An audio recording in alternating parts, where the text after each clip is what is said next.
আমরা জানি যে সুপ্রিম কোর্ট 5 ধরনের রিট বা আদেশ জারি করতে পারে, যেমন হবিয়াস কর্পাস, ম্যান্ডামাস, কো ওয়ারেন্টো, প্রহিবিশন আর সার্টিওরারি। এই রিট বা আদেশগুলি বিভিন্ন কন্ডিশনের ক্ষেত্রে জারি করা হয়। যেমন কোনো একজন ব্যক্তির ফান্ডামেন্টাল রাইট মানে মৌলিক অধিকারের উপরে যদি কোনো প্রভাব পড়ে বা তার মৌলিক অধিকার যদি খর্ব হয়, সেক্ষেত্রে বিভিন্ন রকম কন্ডিশনে সুপ্রিম কোর্ট এই 5 ধরনের রিট জারি করতে পারে সংবিধানের 32 নম্বর ধারার ভিত্তিতে। কিন্তু মৌলিক অধিকার ছাড়া যদি অন্য কোনো বিষয়ের ক্ষেত্রে এই রিটগুলি জারি করার প্রয়োজন হয়, সেক্ষেত্রে সুপ্রিম কোর্ট এই রিটগুলো জারি করে সংবিধানের 139 নম্বর ধারার ভিত্তিতে। যেমন উদাহরণস্বরূপ ধরলাম যে কলকাতা থেকে কৃষ্ণনগর পর্যন্ত NH-34, যার বর্তমান নাম NH-12, এই রাস্তাটি সংস্কারের কাজ চলছে, কিন্তু এই কাজ খুবই স্লো চলছে, মানে যতটা দ্রুত কাজ হওয়ার কথা তত দ্রুত হচ্ছে না, বা মাঝে মাঝে বিভিন্ন জায়গায় কাজ হচ্ছেই না, মানে কাজ বন্ধ রয়েছে। এখন এই সমস্যাটা তো কোনো একজন ব্যক্তির সমস্যা না, এটা ওভারঅল পাবলিকের সমস্যা। আর এই সমস্যাতে কোনো ব্যক্তির মৌলিক অধিকারেও কিন্তু কোনো প্রভাব পড়েনি। এই অবস্থায় দ্রুত কাজ করার জন্য বা যেখানে যেখানে কাজ বন্ধ রয়েছে সেখানে তাড়াতাড়ি কাজ শুরু করার জন্য সুপ্রিম কোর্ট PWD অর্থাৎ পাবলিক ওয়ার্কস ডিপার্টমেন্ট আর NHAI মানে national highway authority of India, এদের ওপর ম্যান্ডামাস এই রিটটা জারি করতে পারে। তো ফান্ডামেন্টাল রাইট ছাড়া সুপ্রিম কোর্ট যে অন্য যে কোনো বিষয়ের ওপর এই 5 টাইপের রিট জারি করতে পারে, সেই কথাই সংবিধানের 139 নম্বর ধারাতে বলা রয়েছে।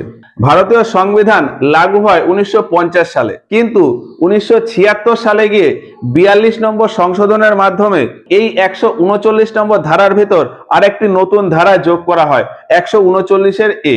বিভিন্ন রকম কেস হাইকোর্ট থেকে সুপ্রিম কোর্টে যাওয়ার জন্য সংবিধানের 132 থেকে 135 নম্বর ধারাতে বিভিন্ন বিষয় উল্লেখ রয়েছে, কিন্তু এই সবের বাইরেও কিছু কেস আছে যেগুলি সুপ্রিম কোর্টে ট্রান্সফারের ব্যাপারেই সংবিধানের এই 139 A নম্বর ধারাতে বলা আছে। আমি একটা সিচুয়েশন ধরলাম আমাদের পাড়াতে পঞ্চায়েতের যে বিভিন্ন কাজকর্ম হয় সেটি নিয়ে কোনো সমস্যা হচ্ছে, পাশের দুটো পাড়া বাদ দিয়ে তার পরের পাড়াতেও পঞ্চায়েতের ঠিক সেম সমস্যা হচ্ছে। খোঁজ খবর নিয়ে দেখা গেল যে বারাসাতের বিভিন্ন পাড়াতেই পঞ্চায়েত বা পৌরসভার ওই কাজ নিয়ে একই রকম সমস্যা হচ্ছে। সেক্ষেত্রে সব জায়গাতে একই রকম সমাধানের জন্য বারাসাতের যে BDO রয়েছেন অর্থাৎ ব্লক ডেভেলপমেন্ট অফিসার, তিনি সবাইকে একসাথে ডেকে বা ওই সমস্যাটাকে নিজের আন্ডারে নিয়ে একটা সলিউশন করে দিলেন। ঠিক সেই রকমই ভারতের বিভিন্ন হাইকোর্ট বা বিভিন্ন ডিস্ট্রিক্টে হয়তো কোনো একটা টাইমে সেম টাইপের কেস চলছে, সেক্ষেত্রে সুপ্রিম কোর্ট ওই বিভিন্ন কেসগুলোকে মার্জ করে নিজের আওতায় নিয়ে নিতে পারে, সবার জন্য ওই কেসের একই রকম বিচারের জন্য। খানিকটা এই রকম কথাই সংবিধানের 139 A নম্বর ধারাতে বলা আছে। এখানে বলা আছে যে বিভিন্ন কন্ডিশনে সুপ্রিম কোর্ট চাইলে হাইকোর্ট বা ডিস্ট্রিক্ট কোর্ট থেকে কোনো একটা কেসকে নিজের আওতায় ট্রান্সফার করে নিতে পারে।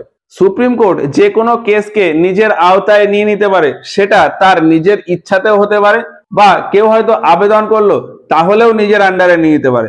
আবেদন কে করতে পারে? নর্মালি অ্যাটর্নি জেনারেল সুপ্রিম কোর্টে এই আবেদনটা করে কোনো একটা কেস নিজের আন্ডারে নিয়ে নেওয়ার জন্য। এছাড়া প্রেসিডেন্ট বা প্রাইম মিনিস্টার বা কন্ট্রোলার অ্যান্ড অডিট জেনারেল বা অন্য কোনো হাইকোর্টের চিফ জাস্টিসরাও এই আবেদনটা করতে পারে যে সুপ্রিম কোর্ট যাতে ওই কেসটাকে ট্রান্সফার করে নেয় নিজের আন্ডারে। 139 A নম্বর ধারাতে এটাও বলা আছে যে সুপ্রিম কোর্ট হয়তো কোনো একটা কেসকে নিজের আন্ডারে নিয়ে নিল, তারপর সেটাকে স্টাডি করে আবার হাইকোর্ট বা ডিস্ট্রিক্ট কোর্টে ফেরত পাঠিয়ে দিতে পারে ফাইনাল বিচারের জন্য। ব্যাপারটা কেমন একটা উদাহরণ দিই। ধরলাম কলকাতা হাইকোর্টে পশ্চিমবঙ্গের ভুয়ো শিক্ষক নিয়োগ নিয়ে একটা কেস চলছে। এখন এই রকম ভুয়ো শিক্ষক তো ভারতের ভেতর সমস্ত রাজ্যেই কম বেশি নিয়োগ হয়েছে, ফলে সুপ্রিম কোর্ট হয়তো মনে করলো যে এই কেসটাকে আমি নিয়ে নিই, আমি এই কেসের একটা জাজমেন্ট দিয়ে দেবো, তারপর সেই জাজমেন্টটা পুরো ভারত জুড়ে সমস্ত স্টেটেই অ্যাপ্লাই হয়ে যাবে। এই ভেবে সুপ্রিম কোর্ট 139-এর এ নম্বর ধারা প্রয়োগ করে ওই কেসটাকে নিজের আন্ডারে নিয়ে নিল।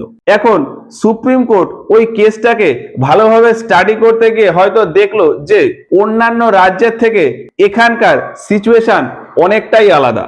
ফলে সুপ্রিম কোর্ট হয়তো আবার মনে করলো যে কেসটাকে কলকাতা হাইকোর্টে রিটার্ন করে দেওয়াটাই বেটার, এবং আলটিমেটলি সুপ্রিম কোর্ট আবার কলকাতা হাইকোর্টকে কেসটা রিটার্ন করে দিল কেসটা ফাইনালি সলভ করার জন্য।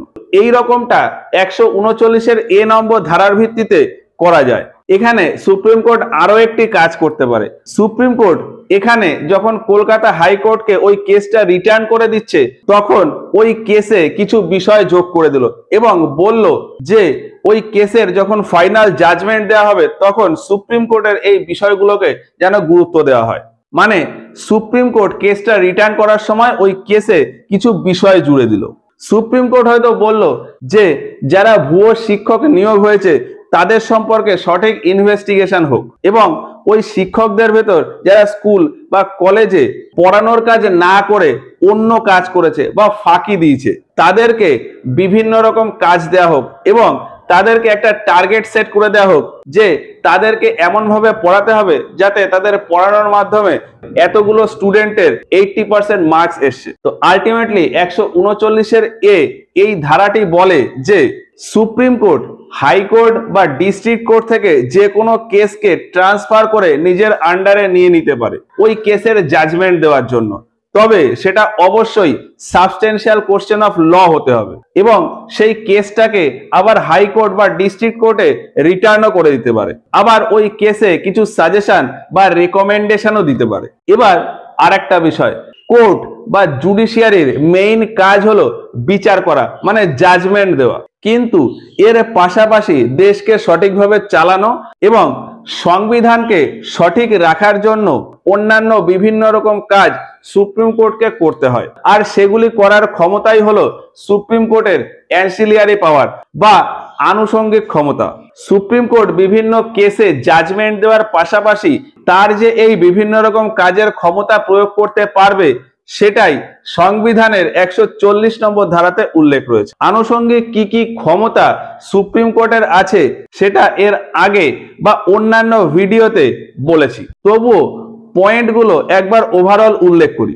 আনুষঙ্গিক যে যে ক্ষমতা বা কাজগুলি রয়েছে সেগুলি হলো কন্টেম্পট অফ কোর্ট বা কোর্টের অবমাননা হলে পানিশমেন্ট দেওয়ার ক্ষমতা, এটা সুপ্রিম কোর্টের একটা আনুষঙ্গিক ক্ষমতা বা অ্যানসিলিয়ারি পাওয়ার। তারপর সুপ্রিম কোর্ট দেশের ভেতর যে কোনো বিষয়ে জুডিশিয়াল রিভিউ করতে পারে, এটিও সুপ্রিম কোর্টের একটা অ্যানসিলিয়ারি পাওয়ার। ফান্ডামেন্টাল রাইট বা অন্যান্য বিভিন্ন কন্ডিশনে সুপ্রিম কোর্ট রিট জারি করতে পারে।